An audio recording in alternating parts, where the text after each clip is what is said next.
본문 5절에 보면 우리를 구원하시되 우리가 행한 바 의로운 행위로 말미암지 아니하고 오직 그의 긍휼하심을 따라 중생의 씻음과 성령의 새롭게 하심으로 하셨나니 라고 하면서 우리를 구원하신 그 역할 중에 성령님께서 우리를 새롭게 하셨다라는 말씀을 하고 있습니다. 결국 우리의 구원은 우리의 행위가 아니라 성령이 우리를 새롭게 해주시는 은혜와 능력을 따라서 이루어진 일이라고 말하고 있다는 것입니다. 그런 의미에서 성령님은 어쩌면 우리 인생 가운데 우리를 새롭게 하시는 하나님이실 것입니다. 그래서 시편 104편 30절에 보면은 주의 영을 보내어 그들을 창조하사 지면을 새롭게 하시나이다. 주의 영은 성령님을 말하는 것입니다. 성령님께서 우리 가운데 오셔서 우리를 어떻게 하신다고요? 창조하사 새로워진 존재로 만들어내신다는 거죠. 여러분, 창조라는 것은 이전 것이 다 없어져야만 이루어지는 게 창조입니다. 이전 것이 남아있으면서 만드는 것은 그건 창조라고 하지 않고 그냥 그건 개선이라고 부른다는 거예요. 창조라는 것은 완전히 새롭게 만드는 것이죠. 그걸 통해서 어떻게 된다는 거예요? 우리 인간의 땅마저도 변화시키는, 하나님의 나라로 바꾸는 이 새롭게 하심을 경험하게 만드는 게 성령님을 우리에게 보내신 이유와 목적이라면, 성령님이 우리 인생 가운데 행하시는 주 사역은 무엇일까요? 먼저 이 땅의 인간들을 창조 수준으로 새롭게 만드는 것입니다. 성령님은 여러분들을 그냥 쓰시는 게 아니라 어떻게 한다고요? 새롭게 만드시겠다는 그 목표를 가지고 여러분들과 함께하는 것입니다. 그냥 아이고 내 모습 그대로 대충 쓰겠다는 뜻이 아니라는 거예요. 내 모습 이대로 주 봐도 없어서라는 건 뭐냐면 내 연약함을 주님 쓰셔서 나를 새롭게 만들어 달라는 거지, 그냥 이 모습 그대로 계속 살겠습니다라는 뜻이 아니에요. 주님이 받으셔서 그걸 그냥 놔두실까요? 새롭게 만드실 거라는 거예요. 새롭게. 창조의 수준을 새롭게 만드는 게 성령님께서 우리를 바라보시면서 가지고 있는 우리 인생을 향한 목적이라면, 우리가 성령님과 함께 동행하면서 성령님께 우리의 인생을 맡긴다면 우리 인생 가운데 나타나는 결과는 무엇일까요? 새로워진 나, 하나님 보시기에 아름답게 창조된 나로 회복되는 것입니다. 그리고 그런 나들이 모여서 만들어진 세상이 결국은 하나님의 나라일 수밖에 없는 것입니다. 그렇다면 성령께서는 우리를 어떻게 새롭게 하실까요?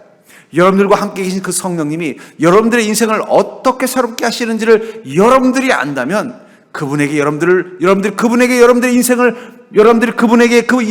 인생을 맡기는 것은 놀라운 은혜요 축복이며 그 맡김의 기쁨과 설렘으로 살게 될 것입니다. 올 한 해도 성령님은 어떤 목적을 가지고 여러분들을 만나신다고요?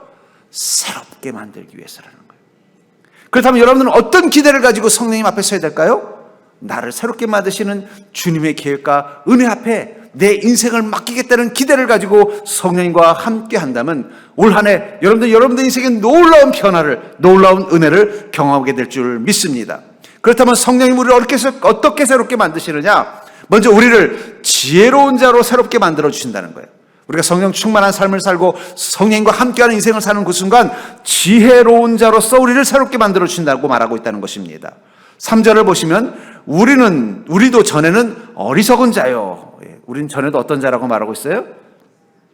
어리석은 자였다. 우리가 성령 충만함을 받기 이전에, 예수 그리스도를 만나기 이전에 우리는 어리석은 자였다라고 말하고 있어요. 이 어리석은 자라는 말이 헬라어로 아누에토스라는 말을 씁니다. 아누에토스. 이 말은 지혜 없는 자다라고 말하고 있어요. 결국 어리석은 자는 어떤 자라는 거예요? 지혜가 없는 자라는 거예요. 그리고 그 지혜 없는 자의 구체적인 내용을 이렇게 말하죠. 순종하지 아니하는 자요, 속은 자요, 여러 가지 정욕과 행락의 종노릇한 자요, 악독과 투기를 일삼은 자요, 가증스러운 자요, 피차 미워한 자였으냐. 요즘 보이스피싱 또는 무슨 피싱 해서 속이는 일들이 많지 않습니까? 또 중고나라에서 물건 팔다가 또 사기당한 일도 많고, 그럴 때마다 당한 사람들 마음에 어떤 생각이 들까요? 내가 왜 이렇게 어리석지? 내가 왜 이렇게 지혜가 없지? 이거 뻔히 보면 이게 문제가 있는 걸 알면서 내가 그렇게 넘어갔지? 후회하게 되잖아요. 그게 바로 지혜 없는 자, 어리석은 자라는 거예요. 그러나 성령님을 온전히 만난 자는 어떻게 된다고 말하고 있어요? 지혜로운 자가 된다고 말하고 있다는 거예요. 지혜로운 자. 어떻게 해요? 어리석은 자가 아니라, 지혜 없는 자가 아니라 이제 성령을 만났기 때문에 이후에는 지혜로운 자가 된다는 거예요. 근데 그 지혜로운 자의 특징은 뭐냐? 첫째는 순종하지 아니하는 자가 아니라 하나님께 순종한 자로 바뀌는 것입니다. 우리가 성령님을 통해서 만나는 지혜는 뭐예요? 하나님께 순종하는 게 복이라는 걸 깨닫는 지혜가 있다는 거예요. 여러분들, 우리가 성령 충만함을 통해서 깨닫는 첫 번째 지혜는 뭐예요? 하나님께 순종하는 게 복이라는 것을 깨닫게 된다는 거예요. 그래서 순종하는 자가 되는 거예요. 순종하지 않는 자가 아니라. 속은 자요.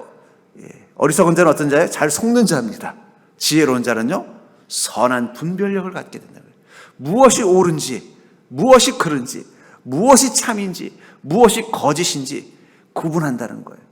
애기들한테 옛날 얘기, 어린아이들한테 옛날 얘기 해줄 때 많이 하는 얘기 중에 하나가 내 똥인데라는 얘기 잘 알고 계시죠? 우리 애도 그 얘기를 수백 번 나한테 해달라고 그러는 거예요. 어떤 내용이에요? 할아버지가 할머니가 한 시골 마을에 살았는데 한 번은 할아버지가 저 위에서 응가를 하셨는데 그게 둥둥 내려오니까 할머니가 그걸 가져다가 된장을 끓여서 줬더니 할아버지가 웃으면서 내 똥인데 그랬더니 아기들은 그 말만 듣고 깔깔깔 웃어요. 근데 가만히 생각해 보시오. 그 할머니가 수십 년 동안 된장찌개 그렸는데 그게 응가인지 된장인지도 구분 못하겠어요? 그렇죠? 아기들이나 웃는 거지. 그건 말도 안 되는 일일 것입니다. 근데 우리가 그런 짓을 하고 산다니까요. 선한 분별력을 잃어버린 자, 너무 쉽게 속는 자. 여러분들, 그리스도는 너무 이 세상 사람 지금 너무 쉽게 속은 자가 되어버렸어요. 근데 성령님께서 우리에게 주신 게 뭐예요? 선한 분별력을 갖게 만든다는 거예요. 무엇이 똥인지 무엇이 된장인지를 구분할 수 있는, 무엇이 선한 것인지 무엇인지 악한 것인지를 구분하는 것만 가지고도 우리는 지혜로운 자가 되는 것입니다. 여러분, 인생을 잘 사는데 가장 중요한 능력 중에 하나가 뭐라고요? 분별력이에요. 분별력. 분별만 잘해도 우리 인생은 절대 화를 당하지 않습니다. 분별만 잘해도 우리 인생은 지금보다 더 복된 삶을 살 수 있어요. 이 분별력이 없어서 이 너무나 쉽게 속은 자가 돼서 우리 인생의 실패를 선택하는 경우가 얼마나 많은지 몰라요. 또 하나는 뭐라고 말하고 있어요? 여러 가지 정욕과 행락의 종로로 탄 자예요. 정욕과 행락의 종로로 탔다는 것은 죄와 욕망에 대한 이 충동성을 못 이기는 사람입니다. 끌려다닌다는 거예요. 그래서 성령 충만한 사람은 어떻게 됩니까? 죄와 욕망을 통제할 수 있는 힘이 됩니다. 성령께서 우리 안에 있으면요, 죄와 욕심과 욕망을 절제할 수 있는 능력이 생기는 거예요. 그래서 성령님이 주는 그 의뢰가 바로 지혜라는 것입니다. 무엇보다도 이 지혜로운 자는 어떤 자냐?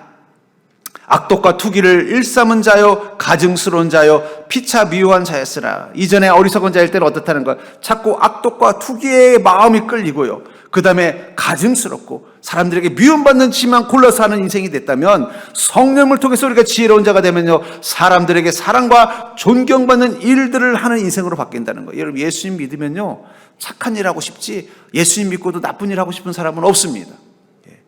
그렇잖아요. 여러분 예수 믿고 나서 옛날은 그래서 좀 가끔씩 나쁜 일도 하면서 짜릿한데 이랬던 사람도 예수 믿고 나면 어떻게 돼요? 착한 일 하고 싶지, 아이고 나도 그때처럼 또 나쁜 일 좀 해보고 싶다, 이런 마음 안 생긴다는 거예요. 왜냐하면 성령이 우리 마음을 바꾸기 때문이에요. 결국 성령 충만하면요, 우리는 바로 그 지혜로입니다. 그것은 바로 믿음이 주는 지혜이고, 이 믿음이 주는 지혜는 천국의 지혜이며 예수님의 제자 하나님의 자녀들이 갖는 지혜입니다. 이 지혜를 가진 자들은 어떤 인생을 살 수 있어요? 그럼 복된 인생을 살게 되는 거예요. 그것을 잠언 4장 4절부터 9절은 이렇게 말하고 있습니다. 아버지가 내게 가르쳐 이르기를 내 말을 내 마음에 두라, 내 명령을 지키라, 그리하면 살리라. 이 아버지는 하나님을 말하는 것입니다. 그는 말씀을 마음에 두고 그 명령을 지키라, 그리하면 살리라. 그럼 생명을 지킨다는 거예요. 지혜를 얻으며 명철을 얻으라. 내 입의 말을 잊지 말며 어기지 말라. 하나님의 말을 잊지 말고 어기지 말라는 거예요. 지혜를 버리지 말라. 그가 너를 보호하리라. 그를 사랑하라. 그가 너를 지키리라. 지혜가 제일이니 지혜를 얻어라. 내가 얻은 모든 것을 가지고 명철을 얻을지니라. 그를 높이라. 그리하면 그가 너를 높이 들리라. 만일 그를 품으면 그가 너를 영화롭게 하리라. 그가 아름다운 관을 내 머리에 두겠고 영화로운 면류관을 내게 주리라 하셨느니라. 여러분, 우리가 주님께서 주시는 그 말씀, 그것을 우리가 온전히 믿음 가운데서 듣게 되면 지혜로운 믿음이 생기는 거예요. 여러분들, 제가 왜 성경 공부를 하시라고 하고 왜 말씀을 사모하라고 하느냐? 말씀과 믿음이 만나야 뭐가 돼요? 지혜로운 믿음이 되는 것입니다. 말씀과 믿음이 만나야 지혜로운 믿음이 되고, 지혜로운 믿음을 가진 자는 어떻게 된다고 말하고 있어요? 지혜가 제일이니 지혜를 얻으라. 내가 얻은 모든 것을 가지고 명철을 얻을지나. 그 지혜로운 믿음을 가지면 첫 번째 나타나는 현상이 뭐냐면 8절에 그를 높이라. 그리하면 그가 너를 높이 들리라. 만일 그를 품으면 그가 너를 영화롭게 하리라. 우리가 말씀과 믿음으로 말씀과 믿음이 우리 안에 지혜로운 믿음이 되면 첫 번째 하나님을 높이는 지혜를 갖게 된다는 거예요. 하나님을 찬양하고 경배하는 지혜를 갖고 하나님을 품은 삶. 저는 이 단어가 얼마나 멋있는지 모르겠어요. 여러분, 마음에 하나님을 품고 산다는 건 뭘 의미할까요? 그 안에 하나님을 품는 그 순간부터 우리 삶은요, 하나님이 중심이 되는 거예요. 우리 안중근 의사가 이 나라의 독립, 그것을 마음속에 품고 사니까 어떻게 했어요? 일본의 그 악당을 죽일 수 있는 그런 용기를 가지고서 자기의 목숨을 희생할 수 있잖아요. 무엇을 품었기 때문이에요? 우리나라의 독립을 품었기 때문이에요. 그리스도인은 무엇을 품는 자들입니까? 그 마음에 하나님을 품는 자들이에요. 하나님을 품는 순간 우리의 생각을 지배하는 그 하나님이 우리가 그럼 하나님의 나라를 위해서 사는 인생을 꿈꾸게 만들고, 하나님의 뜻을 따라 사는 인생을 꿈꾸게 만들고, 하나님의 약속을 품고 사는 인생이 되게 만들고, 하나님의 심령과 마음으로 사는 인생을 살게 만들어준다는 거예요. 하나님을 품기만 해도 그 인생이 된다는 거예요. 그 순간 9절에 보니까 그가 아름다운 간을 내 머리에 두겠고 영화로운 면류관을 내게 주리라. 하나님이 우리를 높이시는 복, 하나님의 영광이 우리 삶 가운데 임하는 복, 그것이 어디서부터 시작이 된다고요? 성령님께서 우리를 지혜로운 자로 새롭게 해주심부터입니다. 그러니까 여러분들 성령님과 함께 할 때마다 늘 여러분들 끊임없이 기도하십시오. 성령님, 나를 지혜로운 자가 되도록 나를 변화시켜 주시옵소서. 나를 지혜로운 자가 될 수 있도록 나를 변화시켜 달라고 기도하셔야 된다는 거예요. 여러분, 이 솔로몬은요, 하나님께 기도 하나 잘해가지고 평생을 정말 인생에 큰 문제 없이 최고의 영광과 영화를 누렸잖아요. 무엇을 구했어요? 하나님께 지혜를 구했지 않습니까?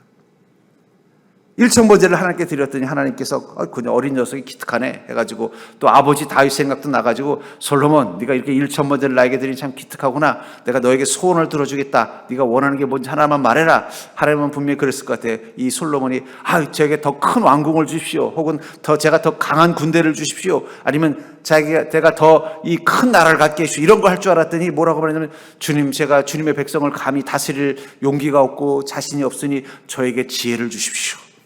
하나님이 그 말에 감동받고 어떻게 했어요?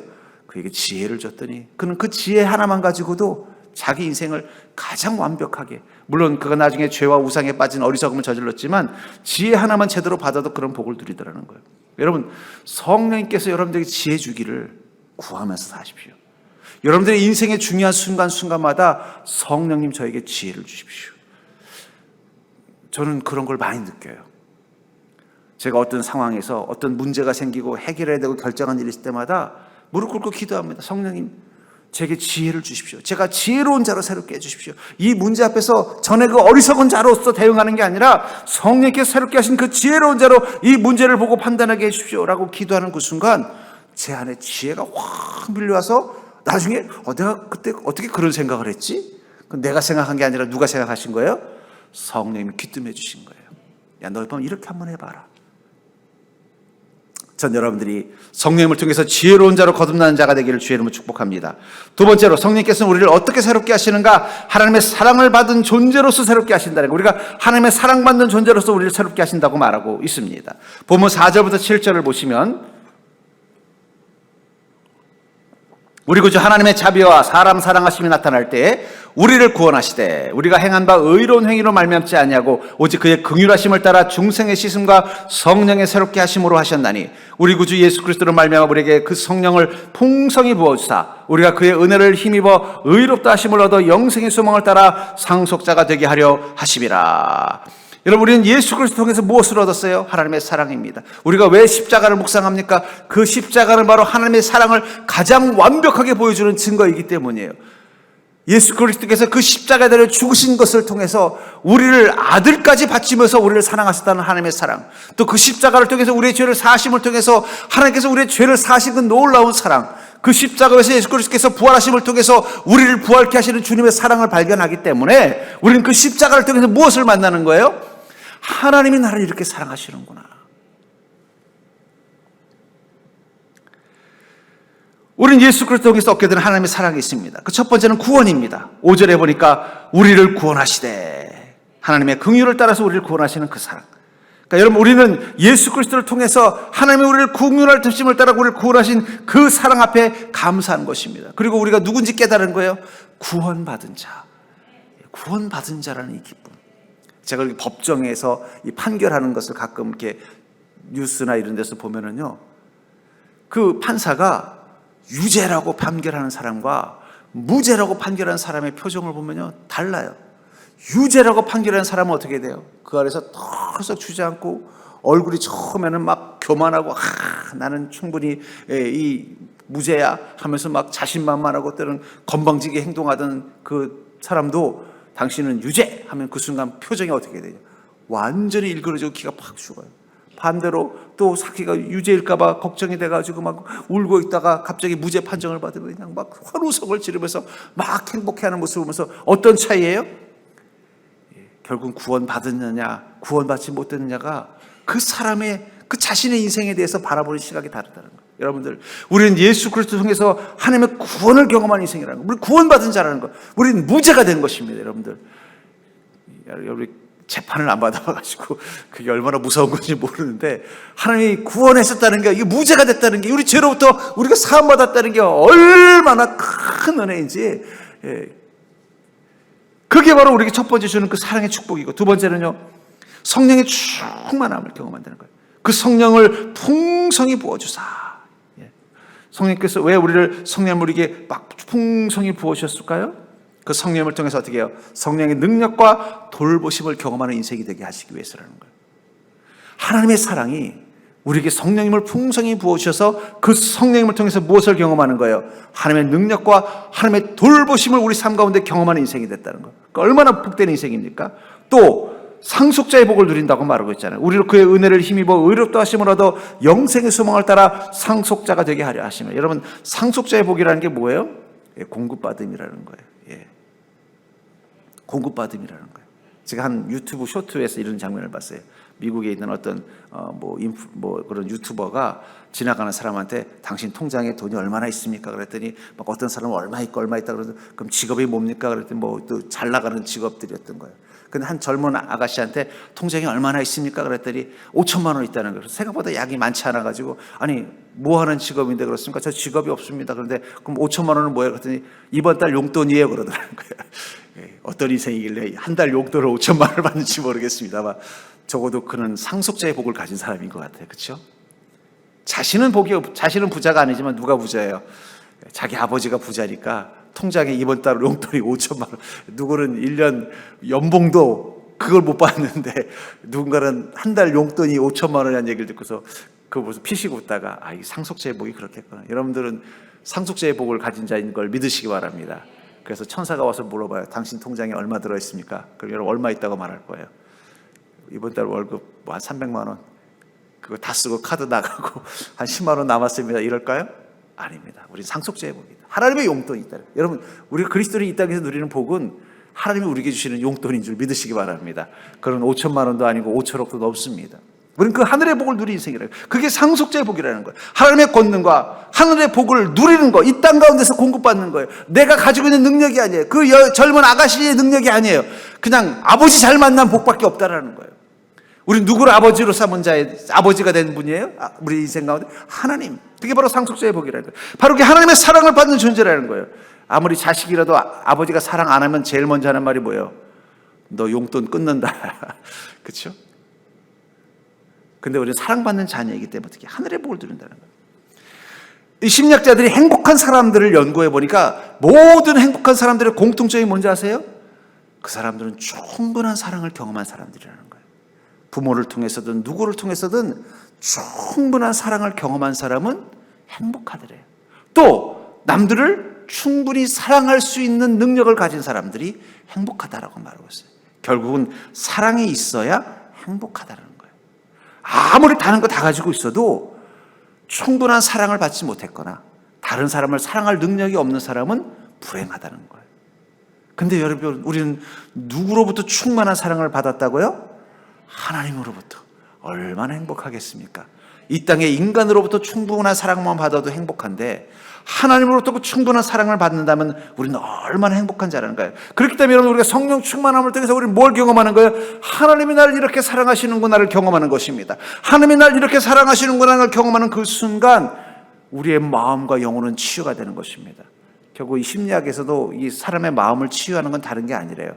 사랑받은 경험, 사랑에 대한 고백, 그것을 경험하면은 치유가 된다 그래요. 하나님의 사랑을 경험하는 순간 우린 세상의 상처가 완전히 치유되는 것을 경험하게 될 줄 믿으시기 바랍니다. 우린 세상 속에서 정말 사랑할 수 없는 불량한 영혼을 가진 사람들과 함께 살다 보니까 사랑받기보다는 상처를 받고, 또 나도 여전히 죄인이기 때문에 사랑을 제대로 주기보다는 상처를 줘서 늘 그것이 마음속에 고통이 되고 아픔이 돼서 우리 인생을 외롭게 만드는데, 하나님 앞에 사니까 하나님께서 우리에게 큰 사랑을 주셨음을 깨닫는 그 순간, 여러분, 우리가 예수 그리스도의 십자가를 통해서 주님의 사랑이 얼마나 큰지를 깨달은 사람과 그 사랑이 별거 아닌 것처럼 느끼는 사람은 자기 인생을 바라보는 시각이 다른 거예요. 나를 얼마나 사랑하는지 깨닫는 그 순간 우리는 세상의 상처가 치유되는 것을 경험합니다. 주님의 사랑이 얼마나 크고 위대한지를 우리가 경험하고 고백하는 그 순간, 그것은 단순히 주님의 사랑이 크다고 고백하는 게 아니라 내 마음속에 있었던 세상 속에서 받은 상처, 또 내 마음속에 있었던 세상에서 받은 여러 가지 실망감, 후회감, 고통, 아픔, 과거의 트라우마까지 다 치유되는 걸 경험하는 것. 치유만 될 뿐만이 아니라 우리의 영혼이 고귀한 영혼과 정신으로 바뀌게 되는 거예요. 그런 삶을 살게 되는 것입니다. 주님의 사랑을 경험하는 것, 주님의 사랑을 충분히 제대로 느끼는 것만으로도 우리의 영혼은 완전히 바뀌게 돼 있다는 거예요. 여러분, 성령 충만함을 통해서 하나님의 사랑이 얼마나 큰지를 깨닫는 믿음 되기를 주의 이름으로 축복합니다. 분명은 하나님이 여러분들 한 사람 한 사람을 하나님이 사랑하실 수 있는 가장 큰 사랑으로 사랑하셨습니다. 그리고 그것을 여러분들이 깨닫기를 원하시는 거예요. 깨달으면 그 순간부터 어떻게 돼요? 그 사랑 앞에 감동하는 것입니다. 제가 전에 어떤 만화책에서 그런 본 적이 있어요. 젊을 적에 어떤 아이가 있었는데 자기 몸에 자기 아이가 있었는데 자기 엄마가 이 화상을 입어가지고 얼굴이 이렇게 막 일그러져 있는 거예요. 그래서 늘 엄마가 못생긴 것이 자기 마음속에 늘 부끄러움인 거예요. 그래서 친구들이나 이게 보면은 아니야, 너네 엄마는 얼굴이 왜 그래 하면서 놀리면 막 그게 자존심도 상하고, 그러니까 어디 가서 엄마를 데리고 다니지도 않고 엄마가 있는 걸 부끄러워하면서 엄마를 원망했대요. 그래서 엄마 데리고 오라 그러면 일부러 거짓말하고 엄마 안 데려가고, 그러면서 늘 왜 우리 엄마는 저렇게 못생기고 얼굴이 저래가지고 내가 창피해가지고 엄마를 하면서 엄마를 늘 원망하고 미워했다는 거예요. 그러다 우연히 왜 엄마의 얼굴이 그렇게 된지를 알았대요. 자기가 어릴 적에 그만 실수로 그 기름을 쏟았는데 엄마가 자기를 보호하기 위해서 그 기름에 자기 몸이 뒤집어 쓰는 것도 불구하고 자기를 꼭 껴안으면서 자기는 하나도 화상을 입지 않았지만 그만 엄마는 그 기름이 얼굴에 쏟아져가지고 얼굴이 그만 흉측하게 일그러졌다는 사실을 알게 됐을 때, 그때 그 아이는 펑펑 울면서 그 흉터가 사실은 자기가 엄마를 사랑할 수 없는 이유가 아니라 자기가 엄마를 사랑할 수밖에 없는 이유로 바뀐 것을 경험하게 됐다는 거예요. 여러분, 우리도 예수님의 십자가를 통해서 그걸 경험할 때가 있고 경험하지 못할 때가 있어요. 우리가 언제 새롭게 되느냐? 아이고, 왜 주님께서는 꼭 저 십자가에 달리셔서 저런 일을 당하셔야 되나? 꼭 주님께서 십자가에 달리셔서 꼭 이렇게까지 하셔야 되나? 그냥 십자가 하지 마시고 그냥 다른 그런 무슨 신들처럼 그냥 막 권능과 영광으로 좀 우리를 좀 축복하시면 안 되나? 혼자만 십자가 달리시지 또 우리도 다 자기 십자가를 지고 나를 따르라고 하시나? 왜 우리 하나님은 왜 저렇게 십자가를 좋아하시나? 왜 이렇게 고생을 좋아하시나? 그러다가 저 십자가가 바로 나를 사랑하시는 그 큰 사랑이구나 하는 걸 깨닫는 순간부터 우린 새로워지는 것입니다. 마치 그 아이가 엄마의 그 흉터, 화상으로 흉터난 얼굴을 보면서 그걸 부끄러워하고 속상해하고 자신의 엄마인 것에 대해서 더 싫어하고, 그런 엄마가 자기의 엄마라는 것 때문에 더 힘들어하고 엄마를 사랑하지 못했던 이유였던 그것이 얼마나 큰 사랑인지를 깨닫고 나자 그 다음부터는 엄마의 그 흉터를 볼 때마다 무엇을 떠올리는 거예요? 나를 엄마가 저렇게 사랑하셨구나. 내 인생에서 저렇게 나를 사랑할 수 있는 사람은 엄마밖에 없구나. 그 사실이 자신이 사랑받은 복된 존재인 걸 깨닫게 만들어지는 것처럼 저 십자가를 통해서 우리에게 보신 그 하나님의 사랑이 얼마나 큰지를 깨닫는 순간부터 우린 변화되는 거예요. 십자가 앞에 있어도 그걸 깨닫지 못하는 영혼이 있습니다. 그 십자가를 바라보면서도 마치 그 흉터의 의미를 깨닫지 못한 그 어린 아이처럼 오히려 그 십자가를 불편하게 생각하고 부담스러워하는 인생이 있는가 하면은, 그 십자가가 어떤 건지 깨닫고 나면 그때부터 십자가라는 말만 들어도 어떻게 돼요? 먹먹하고 눈물이 나고 고맙고 내가 이런 큰 사랑을 받은 인생이구나. 엄마가 그 흉터를 갖게 된 이유를 알고 나서부터 그 아이는 엄마의 흉터를 볼 때마다 어떤 마음이 들겠어요? 엄마가 나 때문에 저 예쁜 얼굴이 저렇게 됐구나. 엄마가 나를 위해서 저렇게 사랑해 줬구나. 이제는 그 엄마의 흉터를 사랑하게 됐을 것입니다. 저는 마찬가지라고 생각합니다. 성령 충만은 다른 게 아니에요. 하나님의 사랑이 얼마나 큰지, 그 큰 사랑이 어떻게 내 인생 가운데 임했는지를 깨닫는 것입니다. 깨닫는 순간부터 변화되는 거예요.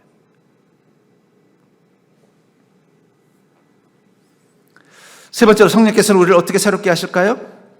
바로 선한 일을 행하는 아름다운 인생으로 우리를 새롭게 만드신다는 거예요. 우리가 성령 충만하면요, 성령이면요, 우리가 선한 일을 행하는 아름다운 인생으로 새롭게 만들어 주신다라고 말하고 있습니다.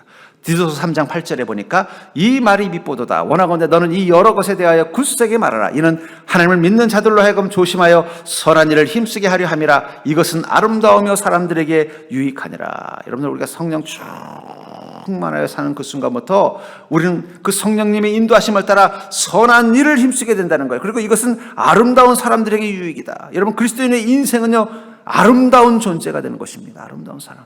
여러분, 그리스도인들은 아름다운 사람입니다. 우리 존재가 아름답다는 거예요. 누구 눈에 아름다워요?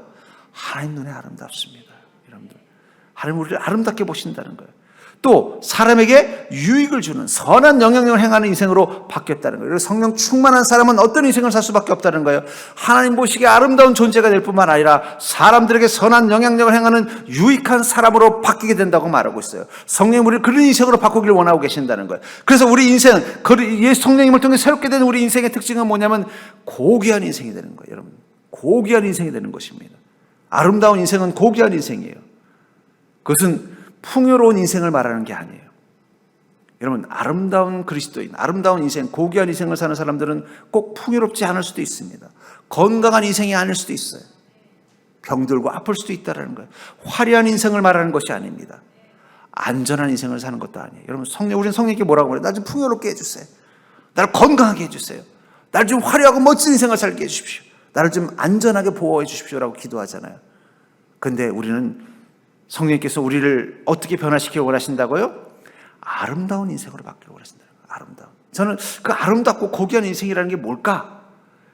그 나라는 게 어떤 존재일까를 저는 그 송명희 시인이 쓴 나라는 그 찬송에서, 찬양시에서 발견합니다. 제가 그 찬양시의 가사를 읽어드리면은, 나 가진 재물 없으나, 나 남이 가진 시식 없으나, 나 남에게 있는 건강이 있지 않으나, 나 남이 없는 거 있으니, 나 남이 못 본 것을 보았고, 나 남이 듣지 못한 음성 들었고, 나 남이 받지 못한 사랑 받았고, 나 남이 모르는 걸 깨달았네.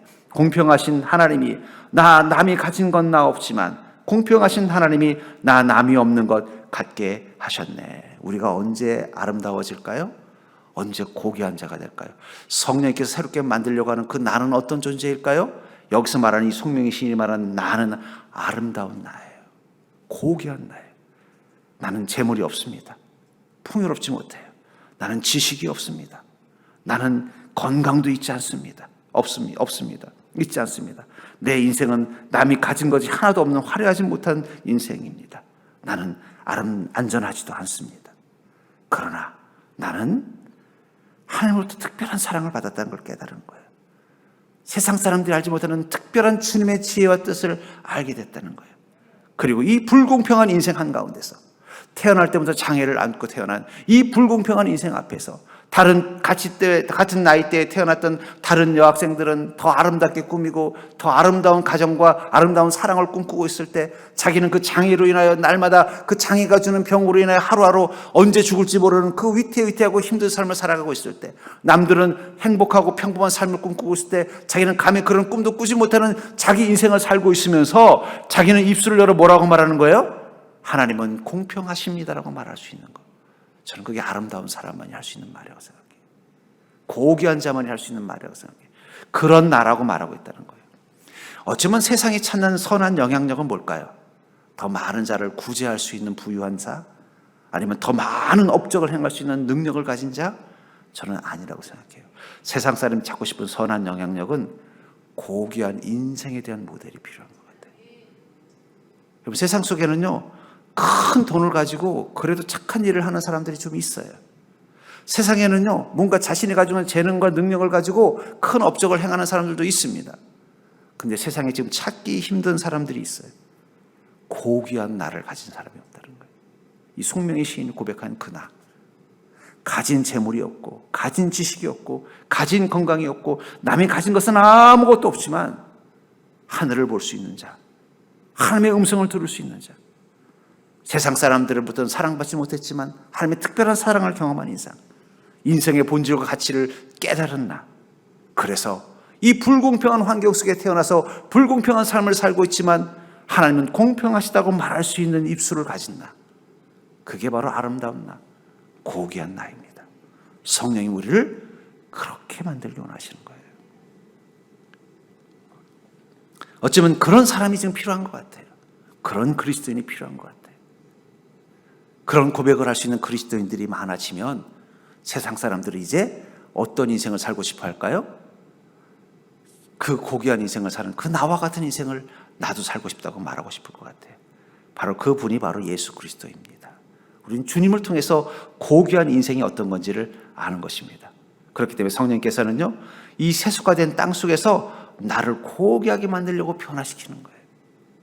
여러분의 인생을 더 화려하게, 더 건강하게, 더 풍요롭게, 더 안전하게 만들려는 게 아니라, 물론 우리에게 풍요로움도 주시고 우리의 건강도 지켜주시고 우리 삶 가운데 부족한 것 주님 채워주시고 우리를 높여주시기도 할 것이며 우리를 안전하게 보호도 하실 것입니다. 그러나 성령께서 우리 인생을 바꾸기를 원하시는 것은 고귀한 나, 아름다운 내가 되기를 원하신다는 거예요. 그런 인생을 만들기를 원하신다는 것입니다. 저는 그리스도인은 새로워져서 행복한 인생이라고 생각합니다. 우리는 새로워져야 행복한 인생이에요. 여러분, 하루를 행복하게 살려면 어떻게 하면 될까요? 저는 방법을 알고 있습니다. 그것은 자기가 정말 입고 싶은 새 옷을 입고 하루를 살아보십시오.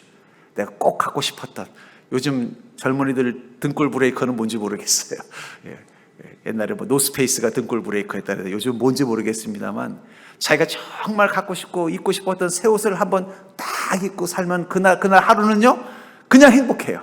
뭘 해도 행복해. 내가 입고 있는 이 옷, 이 새 옷, 내가 이것만 입고도 오늘 하루 행복한 거예요. 왜냐하면 자기가 정말 입고 싶었고 내가 이 옷 한번 입어보는 게 소원이었는데 그 옷 입고서 오늘 하루를 보낸다면 어떤 일을 하든 상관없어요. 뭐 평범하고 그냥 아무 일도 없는 일이라도 그냥 새 옷, 내가 입고 싶었던 그 새 옷 하나 입었다는 그 사실로 하루가 행복해지는 것입니다. 그렇다면 성령님을 통해 새로워진 영혼으로 새로워진 인생을 세상 속에 산다면요, 우리는 평생 행복할 수 있다는 거예요. 그러기 위해서도 우리는 어떻게 될까요? 성령님을 통해서 새로워지기를 사모하십시오. 주님, 나를 새롭게 만들어 주시옵소서. 새로워져야 우리는 인생 처음부터 끝까지 행복할 수 있는 것입니다. 마치 새 옷을 입은 하루처럼 말이에요. 전 여러분들이 새롭게 하시는 그 하나님, 그 성령님 앞에서 여러분들 모든 것들이 새로워지는 놀라운 은혜를 경험하는 인생 되기를 주의 이름으로 간절히 축원합니다.